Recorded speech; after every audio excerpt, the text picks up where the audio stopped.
Há mais de 2 anos atrás, uma voz de significação misteriosa foi ouvida do trono de Deus. Eis aqui venho. Sacrifício e oferta não quiseste, mas corpo me preparaste. Está em Hebreus, capítulo 10. Deus teve que se ocultar, porque Deus não podia suportar a glória quando disse: rogo-te que me mostres a tua glória. Deus disse: homem nenhum verá a minha face e viverá. Eu vou te ocultar na fenda de uma penha e minhas costas passarão diante de ti. E quando essa voz misteriosa veio do trono de Deus: eis aqui venho, corpo me preparaste. Era o corpo no qual a divindade estava sendo revestida de humanidade. Deus veio até Moisés na sarça ardente, porque Deus teve que revestir sua divindade, porque Moisés não conseguiria suportar. E quando os israelitas estavam no deserto, havia uma nuvem de dia, uma coluna de fogo à noite que revestia Deus. E quando essa voz misteriosa diz: eis aqui venho, chegou a hora. Já era a hora de ele vir. Mas a humanidade não conseguiria suportar a divindade. Então, como diz a Bíblia, corpo me preparaste. E continuamos a história em Lucas capítulo 1. Em Lucas capítulo 1, lá pelo versículo 30 ou 31, disse-lhe então o anjo: Maria, não temas, porque achaste graça diante de Deus. E eis que em teu ventre conceberás e darás à luz um filho, e por-lhe-ás o nome de Jesus, e ele será grande, será chamado Filho do Altíssimo, e reinará eternamente na casa de Jacó, e o seu reino não terá fim. E disse Maria ao anjo: como se fará isto, visto que não conheço homem algum? E respondendo o anjo, disse-lhe: descerá sobre ti o Espírito Santo, e a virtude do Altíssimo te cobrirá com a sua sombra. Por isso também o santo que de ti há de nascer será chamado Filho de Deus. E eis que também Isabel, tua prima, concebeu um filho em sua velhice. E é este o 6º mês para aquela que era chamada estéril, porque para Deus nada é impossível. Disse então Maria: como Deus gostaria que cada um de nós respondesse, independente do que ele nos peça, e se tratava da coisa mais grandiosa que já sobreveio a este planeta. Disse então Maria: eis aqui a serva do Senhor, cumpra-se em mim segundo a tua palavra. E também vemos essa história em João. João capítulo 1 diz a Bíblia, verso 1. No princípio era o Verbo, e o Verbo estava com Deus, e o Verbo era Deus. Ele estava no princípio com Deus. Todas as coisas foram feitas por ele, sem ele nada do que foi feito se fez. Nele estava a vida, e a vida era a luz dos homens. E a luz resplandece nas trevas, e as trevas não a compreenderam. Houve um homem enviado de Deus, cujo nome era João. Este veio para testemunho, para que testificasse da luz, para que todos crescem por ele. Não era ele a luz, mas para que testificasse da luz. Ali estava a luz verdadeira, que ilumina todo homem que vem ao mundo. Estava no mundo, e o mundo foi feito por ele, e o mundo não o conheceu. Veio para o que era seu, e os seus não o reconheceram. Mas a todos quantos o receberam, deu-lhes o poder de serem feitos filhos de Deus, ao que creem no seu nome. Os quais não nasceram do sangue, nem da vontade da carne, nem da vontade do homem, mas de Deus. E o Verbo se fez carne, e habitou entre nós, e vimos a sua glória como a glória do unigênito do Pai, cheio de graça e de verdade. Então, quando Moisés disse: rogo-te que me mostres a tua glória, lembre-se que ele não conseguia ver Deus ali. Ele estava escondido numa fenda na penha. E continuamos a história que está em Êxodo 34, nos versículos 5 e 6. E o Senhor desceu numa nuvem e se pôs ali junto a ele, e ele proclamou o nome do Senhor. Passando, pois, o Senhor perante ele, clamou: Ó Senhor, o Senhor Deus, misericordioso e piedoso, tardio em irar-se, grande a beneficência e verdade, que guarda a beneficência de milhares, que perdoa a iniquidade, a transgressão e o pecado. Então, quando a Bíblia diz em João, capítulo 1, versículo 14, e o Verbo se fez carne e habitou entre nós, e vimos a sua glória como a glória do unigênito do Pai, cheio de graça e de verdade. Corpo me preparaste. Eis aqui venho, sacrifício e oferta não quiseste, mas corpo me preparaste. E quando esse bebê nasceu, os anjos estavam olhando ao redor. Quem está preparado? Quem está preparado? Quem está buscando o Salvador vindouro? Mas não havia ninguém. A não ser, lá no campo, havia alguns pastores falando sobre o Messias. E os anjos vieram àqueles pastores. E onde mais Deus encontrou preparados? Os sábios do Oriente. Eram os únicos que estavam lá para receber o Salvador vindouro. A Bíblia descerra a cortina e sabemos que, antes disso acontecer, houve uma guerra no céu e Miguel e seus anjos batalhavam contra o dragão, e batalhavam o dragão e os seus anjos, mas não prevaleceram. Isso está em Apocalipse, capítulo 12, versículo 7. Nem mais o seu lugar se achou nos céus. E foi precipitado o grande dragão, a antiga serpente, chamado Diabo e Satanás, que engana todo mundo. Ele foi precipitado na terra e os seus anjos foram lançados com ele. Esse grande dragão, a antiga serpente, chamada o Diabo e Satanás, que engana todo mundo. Então, antes de Jesus voltar, esse grande dragão, lembram, foi precipitado na terra. Ele está enganando as pessoas, fazendo-as crer que o Salvador não está vindo, ou que está vindo de uma forma diferente. Esse grande enganador está em operação. Então, as únicas pessoas que puderam ser encontradas foram os poucos pastores no campo e os sábios do Oriente. O grande enganador ainda está em operação. Leiamos em Apocalipse, capítulo 12, começando pelo versículo 10. E ouvi uma grande voz no céu que dizia: Agora é chegada a salvação e a força e o reino do nosso Deus, e o poder do seu Cristo. Porque já o acusador de nossos irmãos é derrubado, o qual diante do nosso Deus os acusava de dia e de noite, mas ele é derrubado. E o próximo versículo diz: E eles o venceram pelo sangue do Cordeiro e pela palavra do seu testemunho, e não amaram as suas vidas até a morte. Por isso, alegrai-vos, ó céus, e vós que neles habitais. Por quê? Porque ele não está mais lá. Mas se permanecermos fiéis, um dia nós estaremos lá. Por isso, alegrai-vos, ó céus, e vós que neles habitais. Ai dos que habitam na terra e no mar, porque o diabo desceu a vós e tem grande ira, sabendo que já tem pouco tempo. Ele sabe que os dias dele já se acabaram, que não lhe resta muito mais tempo. E é por isso que a Bíblia diz: Não rejeiteis, pois, a vossa confiança. Isso está em Hebreus, capítulo 10, versículo 35. Não rejeiteis, pois, a vossa confiança, que tem grande e avultado galardão. Sabe qual é esse maravilhoso galardão? A Bíblia diz que aqueles que forem verdadeiros e fiéis viverão outra vez no céu.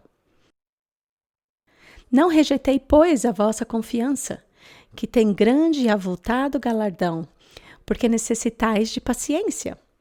Ainda não chegamos lá, para que depois de haver desfeito a vontade de Deus, possais alcançar a promessa, porque ainda um pouquinho de tempo, e o que há de vir virá, ele virá.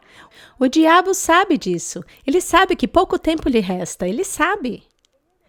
Porque ainda um pouquinho de tempo, e o que há de vir virá e não tardará. Mas o justo viverá pela fé. E se ele recuar, a minha alma não tem prazer nele. Nós, porém, não somos daqueles que se retiram para a perdição, mas daqueles que creem para a conservação da alma. Apeguemo-nos a essas promessas preciosas. A divindade foi velada na humanidade. O divino invisível foi coberto com a humanidade visível quando Jesus caminhou por esta terra. E nós contemplamos a sua glória.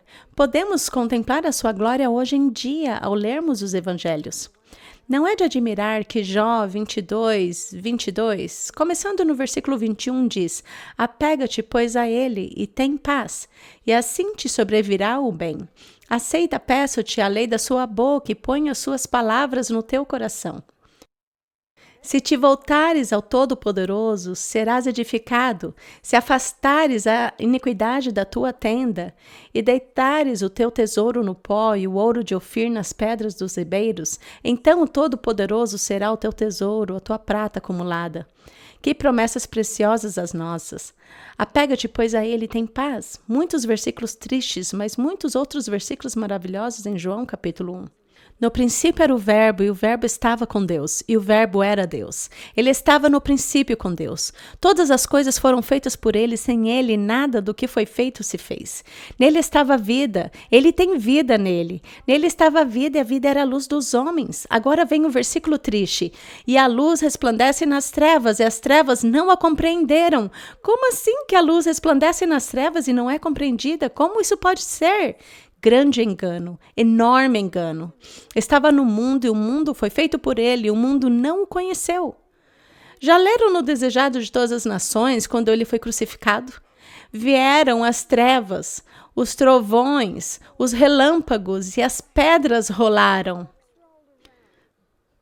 A natureza estava gritando em protesto pelo que acabara de acontecer com o seu Criador. As próprias pedras clamaram. O engano é grande. Mas a Bíblia é o detector de Satanás. Podemos ver e detectar seus planos ao lermos a Bíblia. Ao lermos esses versículos que estou compartilhando com vocês. Estava no mundo e o mundo foi feito por ele e o mundo não o conheceu. De volta a João capítulo 1. Veio para o que era seu e os seus não o receberam. Imagine o que seria nós voltando para a casa da família, e nossos pais abrem as portas e todos os nossos irmãos ali dizendo: quem é você? Oh, quem é você? Veio para o que era seu e os seus não o receberam, mas a todos quantos o receberam, deu-lhes o poder de serem feitos filhos de Deus, ao que creem no seu nome. Corpo me preparaste, sacrifício e oferta não quiseste. Ele não tinha prazer em sacrifícios e ofertas. Ainda assim, eles o praticavam o tempo inteiro, e todos esses que o praticavam não estavam preparados para o Salvador. Corpo me preparaste, e vimos a sua glória, como a glória do unigênito do Pai, cheio de graça e de verdade. Nós vimos a sua glória em toda a instância de sua vida. Em cada instância de sua vida, ele deu testemunho da verdade. Lembra do que ele disse a Pilatos, quando Pilatos perguntou-lhe: logo tu és reis? Ele respondeu: eu para isso nasci e para isso vim ao mundo, a fim de dar testemunho da verdade. A todo instante em sua vida, ele estava dando testemunho da verdade, no corpo que velava a divindade. Às vezes a divindade resplandecia. E eu amo ler o Desejado de Todas as Nações quando ela diz quando ele purificou o templo. Analisemos a segunda purificação. A segunda vez que ele purificou o templo, todos os sacerdotes e regentes disseram: não correremos se ele fizer isso de novo. Eles mesmos se repreenderam por terem corrido da primeira vez. Mas ele veio uma segunda vez. Lembram? Ele havia acabado de aparecer num burrinho. E lembram que ele lhes acenavam: Hosana, Hosana, rei de Davi. As menininhas lançavam flores, os rapazes lançavam as folhas de palmeiras.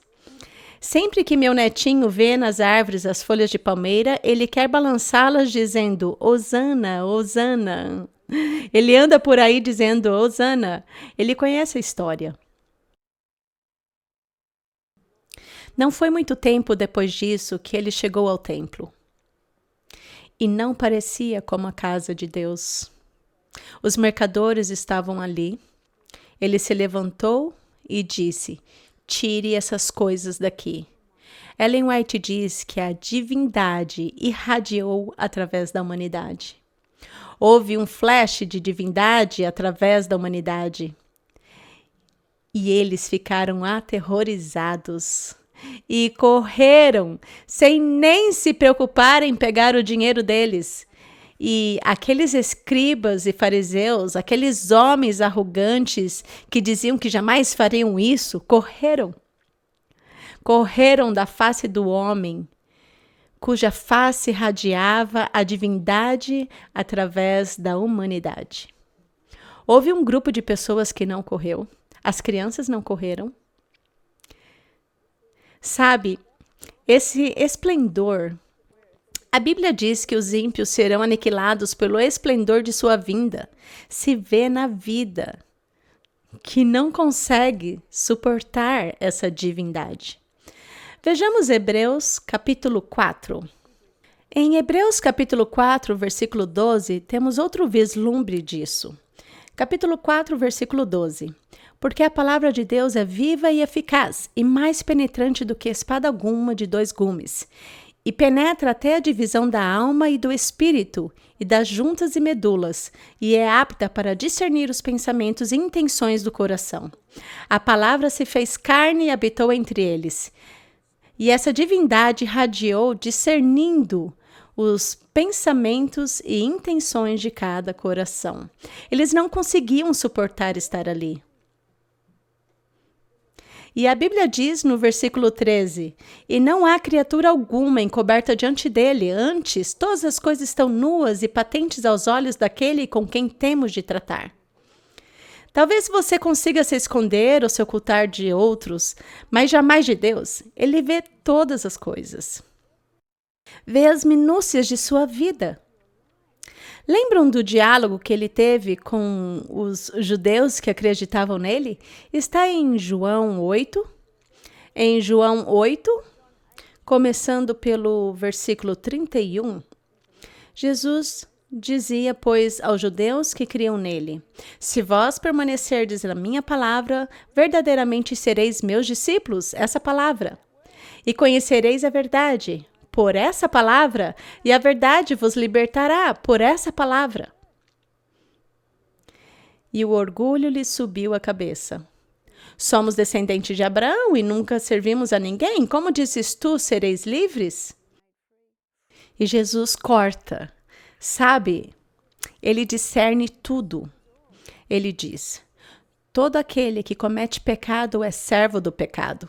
Ele não podia permitir que a divindade radiasse através da humanidade quando havia pecado ali. Ele não conseguiriam suportar. Todo aquele que comete pecado é servo do pecado. E aí entra em cena o Salvador amável e misericordioso. Ele diz: ora, o servo não fica para sempre em casa. Em outras palavras, homens e mulheres, quando vocês pecam, tornam-se escravos desse pecado. Mas vejam só a bela promessa: o servo não fica para sempre em casa.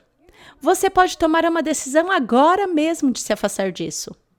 Agora mesmo, você pode se distanciar imediatamente disso, não mais. Mas o filho fica para sempre. Se, pois, o Filho vos libertar, verdadeiramente sereis livres. E ele volta à questão.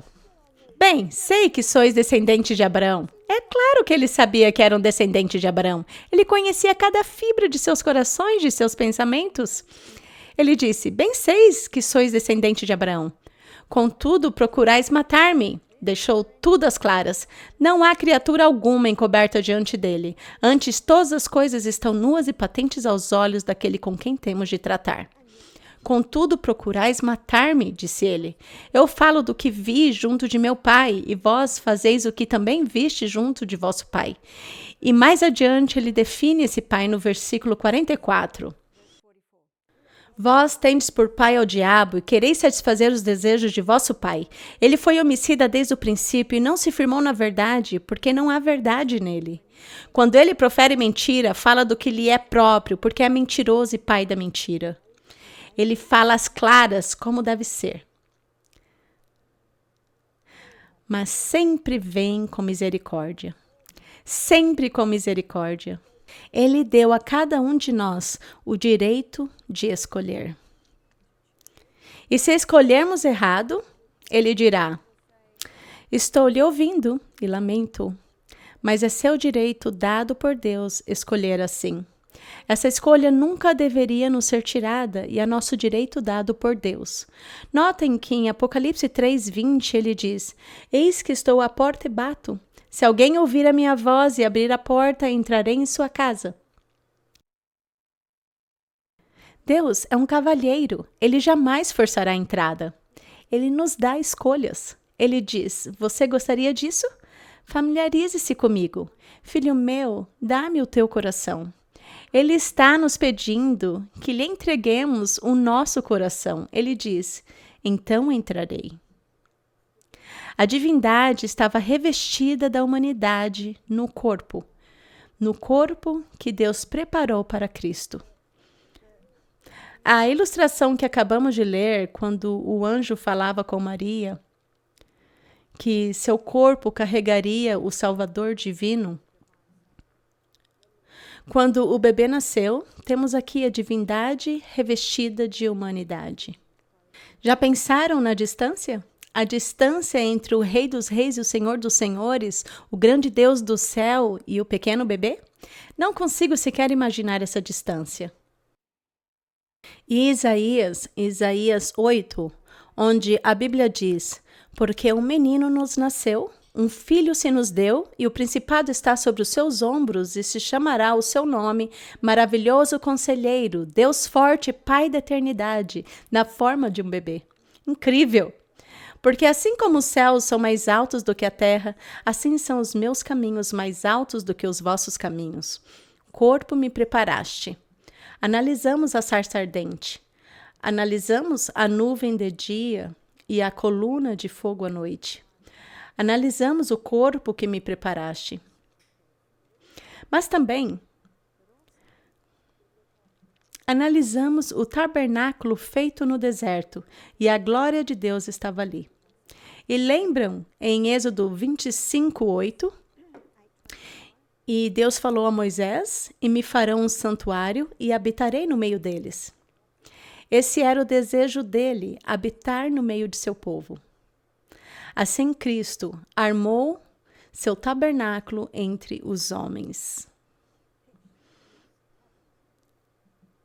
Ele armou sua barraca ao lado das barracas dos homens, para que pudesse habitar entre nós e tornar-nos familiarizados com seu caráter divino e vida.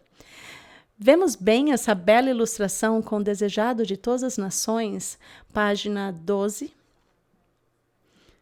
E também vemos isso em João, capítulo 1, versículo 14. E o Verbo se fez carne e habitou entre nós, e vimos a sua glória como a glória do unigênito do Pai, cheio de graça e de verdade.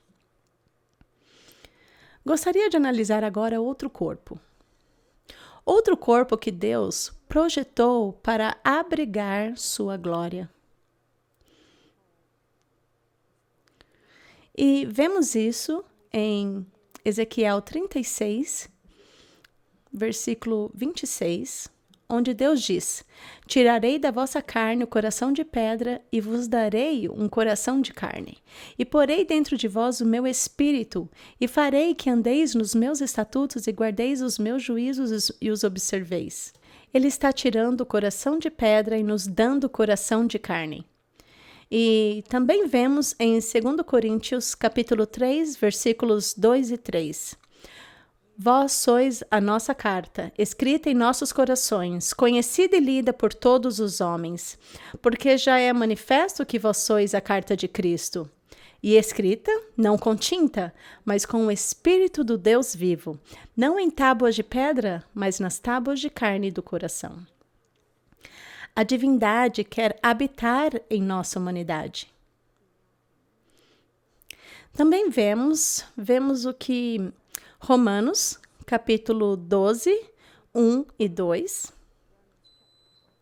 Não é de admirar que Deus diga: Rogo-vos, pois, irmãos, pela compaixão de Deus, que apresentei os vossos corpos em sacrifício vivo, santo e agradável a Deus, que é o vosso culto racional.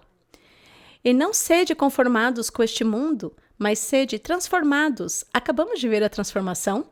Vou tirar seu coração de pedra e lhe dar um coração de carne, e colocarei meu espírito em você. Só preciso de um convite, e farei com que você ande nos meus estatutos, guarde meus juízos e os observe. É o mistério da piedade, Deus em vós, a esperança da glória. Esse é o outro corpo. Também vemos em 1 Coríntios 3, versículos 16 e 17, onde a Bíblia diz: Não sabeis vós que sois o templo de Deus e que o Espírito de Deus habita em vós? Se alguém destruir o templo de Deus, Deus o destruirá, porque o templo de Deus que sois vós é santo. Corpo me preparaste. Eis aqui venho. A divindade estava velada na humanidade. E agora Jesus ascendeu ao céu. Analisemos o diálogo que ele teve com seus discípulos e que eles não entenderam até que ele ressuscitou. Pegamos a história em João, capítulo 14, versículo 16. E eu rogarei ao Pai, e ele vos dará outro Consolador, para que fique convosco para sempre. O Espírito de verdade que o mundo não pode receber, porque não o vê nem o conhece, mas vós o conheceis, porque habita convosco e estará em vós. Não vos deixarei órfãos, voltarei para vós. Notem o que diz. Diz que eu rogarei ao Pai e ele vos dará outro Consolador. Agora Jesus era o Consolador, mas eles não percebiam o que estava prestes a acontecer. Ele tentava lhes contar. Ele diz: Eu rogarei ao Pai e ele vos dará outro Consolador, o Espírito de verdade, que o mundo não pode receber. Sabem por que o mundo não pode receber? Porque eles não querem. E ele só virá mediante convite. Quando eu ouvi essa mensagem pela primeira vez, quando entreguei pela primeira vez meu coração e vida inteiramente a Deus, quando disse pela primeira vez: Pai, entra em mim, quero te conhecer. O livro que explicou tudo isso para mim foi um livrinho chamado Sua Bíblia e Você. Acho que agora se chama Hoje, Amanhã e Você. Comprei 20 livros desses e saí distribuindo, pois eu pensava, quando todo mundo souber isso, todos vão abrir seu coração a Deus. Mas não foi bem assim. Então, a Bíblia é muito, muito clara que é uma escolha que Deus nos dá a cada um de nós. Que quando pedimos, como nós o convidamos? Nós usamos nossa vontade. E num livrinho chamado Caminho a Cristo, há uma linda, na verdade é o livro mais lindo que eu já li acerca dos passos que tomamos para conhecer a Cristo. E na página 47 diz: O que deveis compreender é a verdadeira força da vontade. Essa é o poder que governa a natureza do homem, o poder da decisão ou de escolha. Não podeis mudar vosso coração, não podeis vós mesmos consagrar a Deus as vossas afeições, mas podeis escolher servi-lo, podeis dar-lhe a vossa vontade. Ele então operará em vós o querer e o efetuar, segundo a sua vontade, mediante o conveniente exercício da vontade. Pode operar-se em vossa vida uma mudança completa. O que é a vontade? É o poder que governa a natureza do homem, o poder da decisão ou de escolha. É escolher, é uma escolha. Quando escolhemos a Deus, escolhemos a vida. Quando escolhemos a Deus, escolhemos tudo o que Ele prometeu. Quando escolhemos a Deus, escolhemos permitir que Ele tire nosso coração de pedra e nos dê um coração de carne. Escolhemos permitir que Ele escreva nessas tábuas de pedra. Lembram? Escrita, não com tinta, mas com o Espírito do Deus vivo, não em tábuas de pedra, mas nas tábuas de carne do coração. Então, quando Deus estava falando com seus discípulos, quando Jesus estava falando com seus discípulos naquele diálogo no cenáculo, ele disse: Eu rogarei ao Pai, e ele vos dará outro Consolador, o Espírito de verdade, que o mundo não pode receber, porque não o vê nem o conhece. mas vós o conheceis, porque habita convosco e estará em vós. Não vos deixarei órfãos, voltarei para vós. E descendo para o versículo 27, ele diz: Mas aquele Consolador, o Espírito Santo, que o Pai enviará em meu nome, esse vos ensinará todas as coisas e vos fará lembrar de tudo quanto vos tenho dito. Deixo-vos a paz. A minha paz vos dou, não vô-la dou como o mundo a dá. Não se turbe o vosso coração. Quando o Espírito da verdade entra, ele traz paz.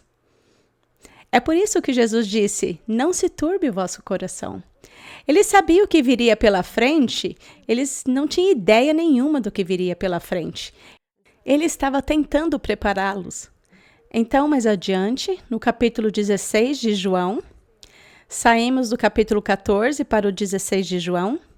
Estamos no capítulo 16, começando no versículo 7. Onde Jesus fala: Todavia digo-vos a verdade, que vos convém que eu vá. Porque se eu não for, o Consolador não virá a vós. Mas quando eu for, vô-lo enviarei. E quando ele vier, convencerá o mundo do pecado e da justiça e do juízo. Do pecado, porque não creem em mim. Da justiça, porque vou para meu Pai e não me vereis mais. E do juízo, porque já o príncipe deste mundo está julgado. A morte estava prestes a acontecer. Seria uma explosão chocante ao reino de Deus. E no versículo seguinte, a Bíblia diz: Mas quando vier aquele Espírito de verdade, ele vos guiará em toda a verdade. Mas no versículo anterior, Jesus diz: Ainda tenho muito que vos dizer, mas vós não podeis suportar agora. Oh, como seu coração estava pesaroso. Ele sabia o que estava prestes a vir. Mas esse peso era sobre eles. Esse peso era que eles não entenderiam. Ele tentou contar-lhes de todas as formas. É fácil para nós, podemos olhar para trás e ver o que aconteceu. Mas gostaria de sugerir que se fôssemos nós ali, provavelmente reagiríamos do mesmo modo. É como diz a Bíblia: humilhai-vos, pois, debaixo da potente mão de Deus, para que a seu tempo vos exalte. Está em 1 Pedro 5, começando no versículo 6. Lançando sobre ele toda a vossa ansiedade, porque ele tem cuidado de vós. Sede sóbrios, vigiai, porque o diabo, vosso adversário, anda em derredor, bramando como leão, buscando a quem possa tragar. Ao qual resisti firmes na fé, sabendo que as mesmas aflições se cumprem entre os vossos irmãos no mundo. Aqueles homens naquele jardim que adormeceram são nossos irmãos. Acho que todos nós também teríamos dormido. Pedro disse que jamais adormeceria, que combateria até a morte. Puxa vida! Foi justamente ele quem negou a Jesus 3 vezes. Uau! Mas temos um Salvador tão misericordioso. Sabem, Ellen White diz em O Desejado de Todas as Nações que quando ele negou a Jesus pela 3ª vez, Pedro levantou os olhos e nesse momento Jesus olhou para ele com um olhar de grande misericórdia. Jesus, com o sangue escorrendo no seu corpo, mal podendo caminhar, ainda pôde olhar para Pedro e lhe dar aquele olhar de eu entendo, eu entendo. Quando lemos as histórias de Cristo, quando vemos suas misericórdias e sua bondade, cada momento de sua vida era um testemunho da verdade de que foi para isso que ele nasceu. Eu para isso nasci, e para isso vim ao mundo, a fim de dar testemunho da verdade. Tito 1:2 diz que Deus não pode mentir. Está bem claro aqui, temos a verdade. Temos as mentiras, mas o engano está tentando mesclar-se no meio. Tenham cuidado com o engano. É por isso que temos que fazer da palavra de Deus o nosso guia. É por isso que em Jó diz: põe as suas palavras no teu coração, coloque-as ali. E quando Jesus diz na história em Hebreus capítulo 10, eis aqui venho. Sacrifício e oferta não quiseste, mas corpo me preparaste. Deleito-me em fazer a tua vontade, ó Deus meu. Sim, a tua lei está dentro do meu coração. Isso está em Salmos 40, versículo 8. Deleito-me em fazer a tua vontade, ó Deus meu. Sim, a tua lei está dentro do meu coração. Ele tirou o coração de pedra e colocou o coração de carne. Ele vai escrever o seu espírito ali. E quando a Bíblia diz em João 16, todavia, digo-vos a verdade, que vos convém que eu vá, porque se eu não for, o Consolador não virá a vós. Mas quando eu for, vô-lo enviarei. Essa palavra é para nós hoje.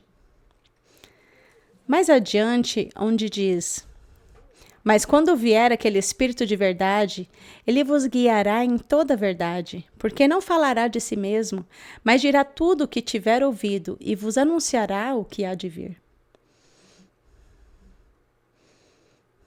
Não sabeis vós, diz em 1 Coríntios 3, 16, 17, que sois o templo de Deus e que o Espírito de Deus habita em vós?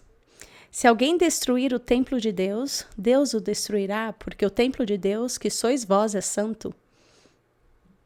Essa é uma mensagem que jamais havia ouvido quando crescia na igreja presbiteriana, que temos que cuidar desse corpo. Romanos 12, 1.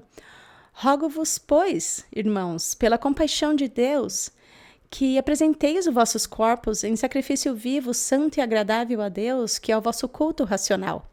Novamente a palavra santo. Isso é muito especial. É o vosso culto racional. Por que é racional? Porque é muito bom viver num corpo que funciona. Deus está sendo muito racional. Pedindo a você, implorando a você, rogando a você, pelas misericórdias de Deus, que apresenteis os vossos corpos em sacrifício vivo. Analisemos de onde obtemos essa misericórdia? Vamos até Hebreus, capítulo 4, versículo 13. E não há criatura alguma encoberta diante dele. Antes, todas as coisas estão nuas e patentes aos olhos daquele com quem temos de tratar. Visto que temos um grande sumo sacerdote, Jesus, Filho de Deus, que penetrou nos céus, retenhamos firmemente a nossa confissão. Porque não temos um sumo sacerdote que não possa compadecer-se das nossas fraquezas. Oh, como seu coração se compadeceu quando Pedro negou. Nenhuma condenação, nenhuma acusação. Mas, será que Pedro não sentiu-se acusado? Mas de quem eram as acusações? Do grande acusador, o diabo, o grande dragão, o diabo e Satanás dizendo, olha só para você. Ele estava esperando examinar tanto a Pedro a ponto de fazê-lo tirar sua vida. É o que ele quer destruir. Ele é o leão que ruge. Mas esse olhar de Cristo disse a Pedro, eu te amo, eu entendo, eu te perdoo. Bem ali. Eu gostaria de dizer que naquele olhar a divindade irradiou através da humanidade novamente. Eu fico impressionada de ter um Salvador assim. Familiarizar-se com ele agora mesmo. Isso lhe traz paz. Vamos até 1 Coríntios 6, versículo 19, onde o escritor diz: ou não sabeis? Aqui temos uma indagação basicamente com um pouco de frustração por ter que dizer de novo.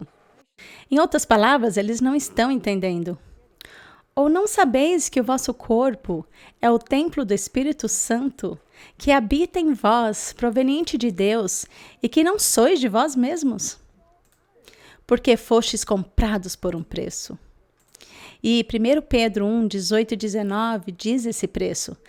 Sabendo que não foi com coisas corruptíveis como prata ou ouro, que fostes resgatados da vossa vã maneira de viver, que por tradição recebestes dos vossos pais, mas com o precioso sangue de Cristo, como de um cordeiro imaculado e incontaminado. Ele foi o sacrifício perfeito, e esse sacrifício é suficiente. Ele cobre todo o pecado, qualquer pecado. Então, não dê ouvidos a esse acusador. E ao Pedro fugir, de coração partido, esse olhar permaneceu na sua mente. Esse olhar de Jesus que dizia, eu entendo. Isso o evitou. Eu gostaria de sugerir que isso o evitou de tirar sua própria vida. ele entendeu. Pedro não tinha ideia do que combatia aqui. Eu não creio que a maioria de nós tenha qualquer percepção do que estamos combatendo aqui. Pois a Bíblia diz, porque não temos que lutar contra a carne e o sangue, mas sim contra os principados, contra as potestades, contra os príncipes das trevas deste mundo, contra as hostes espirituais da maldade nos lugares celestiais. Isso está em Efésios capítulo 6, versículo 12. Não lutamos contra a carne e o sangue. Pedro não sabia disso. Ele estava feliz desembaiando a espada. Ele não percebia que não estava lutando contra carne e sangue, mas contra os principados, contra as potestades, contra os príncipes das trevas deste mundo, contra as hostes espirituais da maldade nos lugares celestiais. Portanto, tomai toda a armadura de Deus para que possais resistir no dia mau, e havendo feito tudo, ficar firmes. E calçado os pés na preparação do evangelho da paz, e vestida a couraça da justiça, tomando sobretudo o escudo da fé. Esse escudo da fé, e a Bíblia diz que com ele podereis apagar todos os dardos inflamados do maligno. Tomai também o capacete da salvação e a espada do Espírito.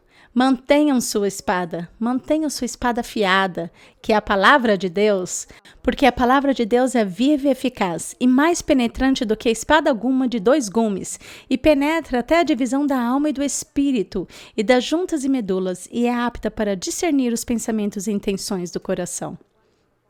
Não é de admirar que a Bíblia diz, visto que temos um grande sumo sacerdote, Jesus, Filho de Deus, que penetrou nos céus, retenhamos firmemente a nossa confissão, porque não temos um sumo sacerdote que não possa compadecer-se, ele se compadece das nossas fraquezas, porém um que, como nós, em tudo foi tentado, mas sem pecado. Cheguemos, pois, com confiança. Como? Com confiança ao trono da graça, para que possamos alcançar misericórdia. Sempre alcançaremos misericórdia ali, porque o preço foi pago. Independentemente do que você tenha feito, o preço foi pago. Cheguemos, pois, com confiança ao trono da graça, para que possamos alcançar misericórdia e achar graça, a fim de sermos ajudados em tempo oportuno. Porque em 2 Coríntios 12, versículo 9, a Bíblia diz, a minha graça te basta, porque o meu poder se aperfeiçoa na fraqueza. De boa vontade, pois, me gloriarei nas minhas fraquezas, para que em mim habite o poder de Cristo. Por isso sinto prazer nas fraquezas, nas injúrias, nas necessidades, nas perseguições, nas angústias, por amor de Cristo. Porque quando estou fraco, então sou forte. O santo mais fraco, que se apega àquele braço poderoso, será mais que vencedor contra as maldades do diabo. Então Jesus disse em João, capítulo 16, versículo 33, tenho-vos dito isto, para que em mim tenhas paz, no mundo tereis aflições, entenderam? Tereis. Mas tem de bom ânimo, eu venci o mundo. Estamos do lado vencedor quando nos apegamos àquela poderosa mão, quando nos humilhamos, portanto, diante daquela poderosa mão, ele vai nos exaltar. Você será mais que vencedor. Vamos encerrar com 1 Coríntios 6, 19 e 20. Ou não sabeis que o vosso corpo é o templo do Espírito Santo, que habita em vós, proveniente de Deus, e que não sois de vós mesmos? Porque fostes comprados por bom preço. Glorificai, pois, a Deus no vosso corpo e no vosso espírito, os quais pertencem a Deus. Nós lhe pertencemos, somos dele, por causa da criação e por causa da redenção. Ele nos fez, então somos dele, mas muitos de nós nos distanciamos. Então ele nos atrai de volta. E os pecados que cometemos, ele cobre com seu sangue. Ele diz, vinde, pois, e arrazoemos, diz o Senhor. Ainda que vossos pecados sejam como a escarlata, eles se tornarão brancos como a neve. Ainda que sejam vermelhos como o carmesim, se tornarão como a lã. E quando abrimos essa ovelha e olhamos bem no meio daquela lã pura, é bem branquinha. Não sei se é tão branca como a neve é bem branca. Que bela promessa! Você já preparou um corpo para seu Deus? Já preparou? Você está apresentando o seu corpo como sacrifício vivo, santo e agradável a Deus, que é um culto racional, porque vocês são o templo de Deus? E Deus quer viver em vocês. Ele não diz, eu irei quando o seu corpo estiver pronto. Ele diz, eu vou agora. Hoje, se ouvirdes a voz de Deus falando ao vosso coração, não endureçais o vosso coração. Ele disse, hoje, eu vou lhes dar a capacidade de apresentar o seu corpo como sacrifício vivo, santo e agradável a Deus. Em 2 Coríntios 3, 2 e 3, vós sois a nossa carta, escrita em nossos corações, conhecida e lida por todos os homens. Somos conhecidos e lidos por todos os homens, quer queiramos, quer não. Que história você está contando? Vós sois a nossa carta escrita em nossos corações, conhecida e lida por todos os homens, porque já é manifesto que vós sois a carta de Cristo, e escrita não com tinta, mas com o Espírito do Deus vivo, não em tábuas de pedras, mas nas tábuas de carne do coração. Como é que diz o ditado? Pregue o Evangelho. Se preciso, use palavras. Porque nossa vida é a mensagem mais poderosa que transmitimos. Pregue o Evangelho. Apresente o vosso corpo como sacrifício vivo, santo e agradável a Deus, que é o vosso culto racional. Quer permitir que seu corpo seja a habitação do grande Deus do céu? Que honra ter o mistério da piedade, Cristo em vós, a esperança da glória.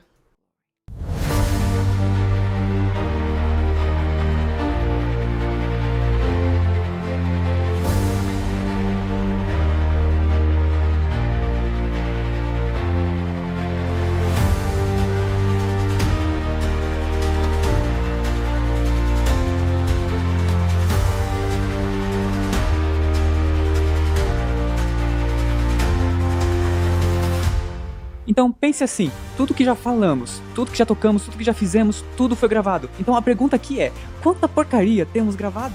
Ouçam, irmãos e irmãs, às vezes nós ficamos com medo do tempo de angústia. Você quer estar vivo durante esse tempo de angústia? O inimigo das almas deseja derrubar isso, porque se isso pode ser derrubado, e nosso sistema límbico, nosso cérebro emocional... Você precisa ser um adventista do sétimo dia para ter seu nome escrito no livro da vida do Cordeiro? Qual é a resposta? A resposta é não. Você não precisa praticar uma vida de pecado. É preciso que haja arrependimento e reforma, amém? Deus nos chama à santidade. Olá, amigos, aqui é Pastor Doug Batchelor do Amazing Facts. Você quer ouvir um fato incrível? Em breve estarei no Brasil pregando na Campal O Caminho Estreito, eu e outros palestrantes maravilhosos. As datas são de 17 a 21 de abril, na Estância Árvore da Vida em São Paulo. Planeje-se para estar lá. Conte aos amigos e traga os inimigos.